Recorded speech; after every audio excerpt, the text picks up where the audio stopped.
আলাইকুম, welcome to my channel. আজকে আমি একদম আনকমন একটা রেসিপি নিয়ে আসছি। এটা আমেরিকার খুব পপুলার একটা ডিশ, ক্যাসারোল। এটা চিকেন, তারপর পটেটো পপস এগুলো দিয়ে করে। আমি একদম ইজিভাবে দেখিয়ে দেবো। আশা করছি ভিডিওটা ভালো লাগবে। কালকে আমি কস্কোতে গেছি, কস্কো থেকে 2টা চিকেন নিয়ে আসছি, হোল চিকেন।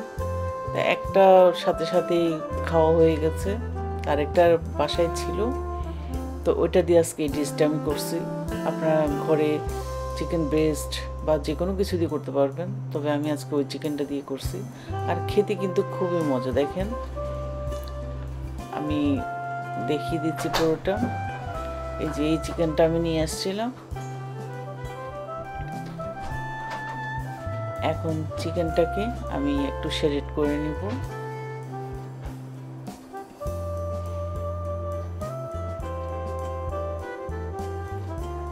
আর এটার সাথে আমার লাগবে 1 প্যাকেট মাশরুম।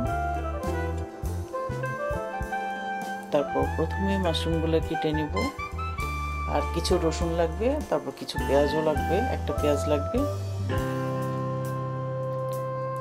আর চিকেনটাকেও আমি একদম পুরো খুলে শেরেড করে নিচ্ছি।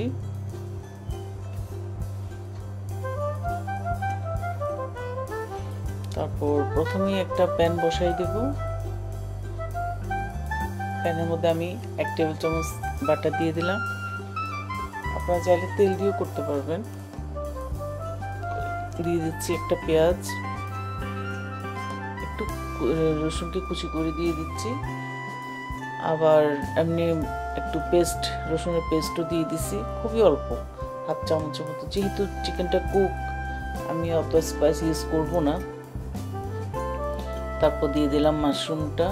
মাশরুমকে আমি এখানে 4-5 মিনিটের মতো একটু ভেজে নেব।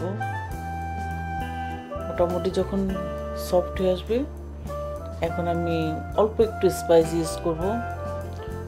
এখানে আমি 1/2 চামচ দিয়ে দেব জিরের গুঁড়া। তারপর 1/2 চামচ থেকে আর একটু কম দিব ধনিয়ার গুঁড়া। তারপর আর দিয়ে দিব 1/2 চামচ ব্ল্যাক পেপার, মানে গোলমরিচের গুঁড়া।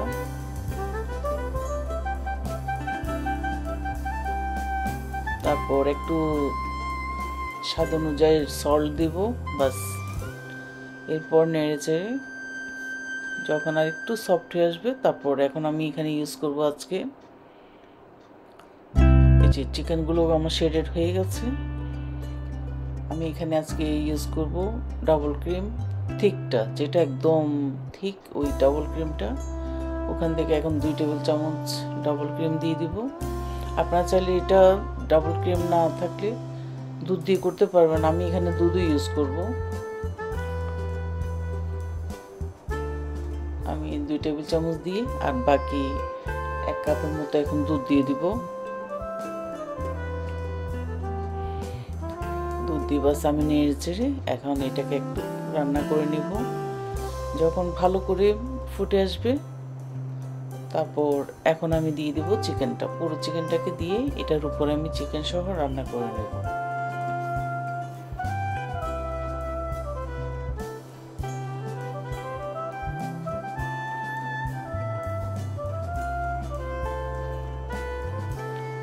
আর আমি মানে সল্টও দেখবো ঠিক আছে কিনা। একটু যখন ফুটে আসবে, তারপর আমি চুলাটা অফ করে দেব। বেশি না, 5-6 মিনিট আমি একটু রান্না করে নেব। আর একটা ট্রেতে আমি একটু বাটার দিয়ে আমি করে নিয়েছি। তারপর আর এই পটেটো পপসটা আমি আজকে ইউজ করবো। এটা রেডিমেড, এটা আমাদের এখানে এজদা আছে, আমি এজদা থেকে কিনে নিয়ে আসছি।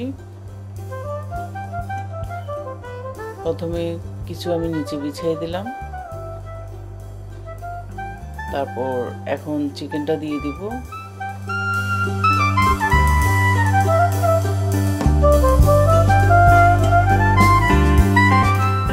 তারপর ভালো করে যখন চিকেনটা দেওয়া হয়ে যাবে, তারপর আমি আবার দিয়ে দিব পটেটো পপসটা, মানে বলগুলা। মানে আমি লেয়ার করতেছি একটার উপর একটা। এরপর এখন আমি আবার দিয়ে দিব চিকেনগুলা। পুরোটা দেওয়া হয়ে গেলে এরপর বাকি যে বলগুলো ছিল সেই বলগুলো উপরে দিয়ে দেব। এভাবে করে আমি একটার উপর একটা এভাবে লেয়ার করে নিয়েছি। এরপর লাস্টে আমি দিয়ে দিচ্ছি চিজ। আমি চেডার চিজ ইউজ করতেছি, একদম ভালো করে চিজ দেওয়া হলে এখন আমি এটা 180-তে দিয়ে দিব 1 ঘন্টার জন্য। 1 ঘন্টার মধ্যে এটা খুব সুন্দরভাবে একদম উপরে ক্রিস্পি আর ভিতরে খুব সুন্দরভাবে হয়ে যাবে, আর খেতে এত মজা, একদম আনকমন। আশা করছি ভিডিওটা ভালো লাগবে। ভালো লাগলে অবশ্যই লাইক করবেন, শেয়ার করবেন, আমার চ্যানেলকে সাবস্ক্রাইব করবেন এবং আমার ফেসবুক পেজকে লাইক করবেন আর আমার সাথেই থাকবেন। আল্লাহ হাফেজ।